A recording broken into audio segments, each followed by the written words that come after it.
Welcome back to the Sports Source. This segment brought to you by Rusty Wallace Kia on Callahan Drive. Right now it's their rock bottom sales event. Every pre-owned vehicle marked down thousands of dollars, over $20 million worth of vehicles in their inventory, all makes and models available right now. Open all day Memorial Day. These are the folks who've sold me my last 5 SUVs. See my buddy James Gordon when you're down there. Rusty Wallace Kia on Callahan Drive. All right, let's talk about Tennessee basketball here. ESPN put forth a new ranking this week. Jeff Borzello does a thing called his way too early rankings, which I think everybody does. But he keeps climbing Tennessee up and up and up and up and higher and higher in the polls. But look here at the teams that are also on Tennessee's schedule that are in his way too early, top 25. Gonzaga, who you're going to play in the Jimmy V Classic in New York City. Wisconsin, you got them on the road. Tennessee ranked 11th. Kentucky, you're going to have home and home. Florida, you'll play, just don't know if that's going to be home and road. Florida State is in the Charleston tournament that Tennessee's in, so you could play them. And then Arkansas, again, you'll get them once this year, home or away, I would think. Well, you'll get them once. You played them twice last year, correct? So that'd be once this year? Yeah. Yeah, so definitely once this year, either home or away. And here's what I'm getting at, though, with Tennessee, number 11th, way up there. Borzello wrote, and the reason he raises them up the list, he says they might not even have to start both of their incoming 5-star guards, which that's pretty rare. He says they could have someone who averaged 15 points and 11 rebounds a game coming off their bench, meaning Anasicki, who's transferring in. They did those numbers at Sacred Heart. But still, when you look at Tennessee's roster, on paper, it looks really, really good. My question for you guys, he's saying 11th in the country. Where are you right now on this Tennessee basketball team, Rick Barnes' next unit? Where are you with your expectations level? Well, I don't get into rankings that early. Right. Well, how good do you think they're going to be? I think it'll be a good team. From what I know of the players coming back, let's assume East Pons does come back. I think there's a chance he doesn't, but let's assume he's back. I think you're going to see a jump from Josiah Jordan-James. And from what I hear, I've never seen these freshmen play, but what I hear from the people who have seen them play is that they're very good defensive players.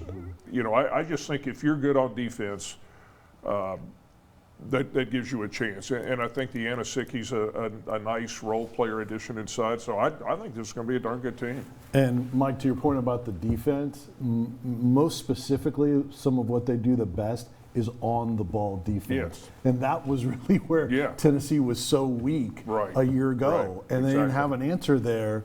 So without Lamonte Turner, who they relied on so much the year before. So, and having options there as well, that's another big thing that these guys that are coming in this class give you. Plus, Victor Bailey, for those of us that have seen him practice, he's really good. And these guys can create offensively, create their own shot when they need it. They're going to have so many more options, but it starts with offensively, but it starts with the defense that Barnes has been coveting with this group. Bailey, of course, the red shirt transferred in from Oregon. He redshirted last year after during the transfer year. I have 3 questions about this team. First of all, Vescovi, he was a savior last year, but he's got to cut down on the turnovers. Right. Fulkerson, he's done whatever they've asked him to do, but he became such a reliable, his efficiency ratings for getting him the ball and him getting points were off the charts.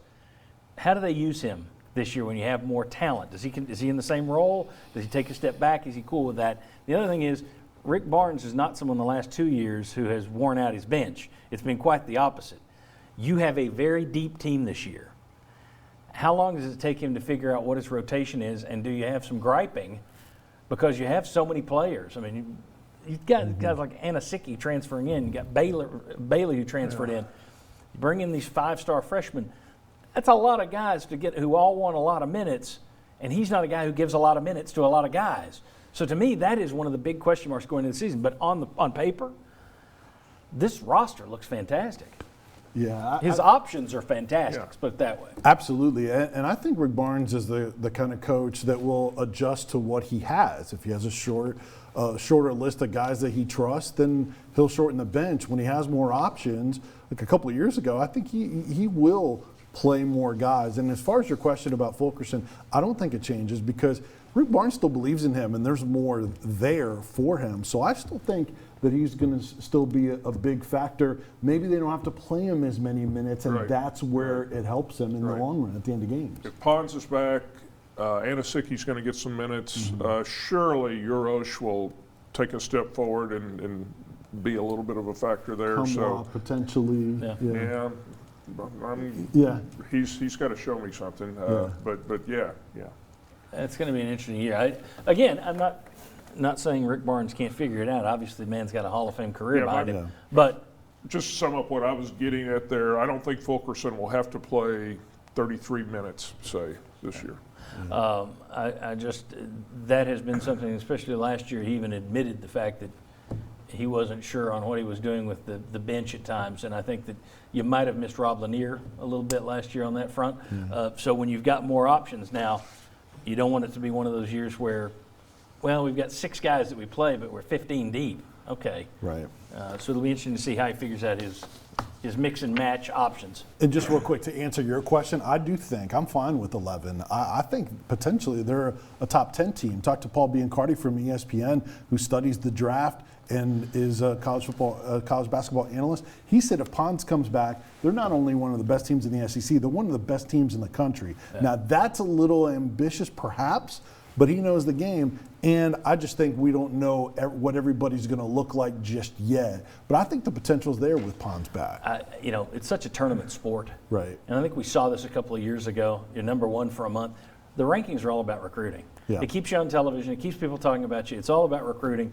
Rankings go out the window come March. Right. It's all about that tournament. You can have and the tournament selection committee, the seedings rarely go by the rankings either. Yeah. So, in terms of ranking it that way, I don't know. If you're telling me this is a team that has Elite 8 potential, I think it's got Elite 8 potential. Yeah. And if you're there, you're a break away from a first ever Final Four. And that's where Rick Barnes, I think, for a lot of fans, that's where he needs to take that step with this Tennessee team because of the couple of really good teams that haven't been able to get that deep before. Agreed. All right.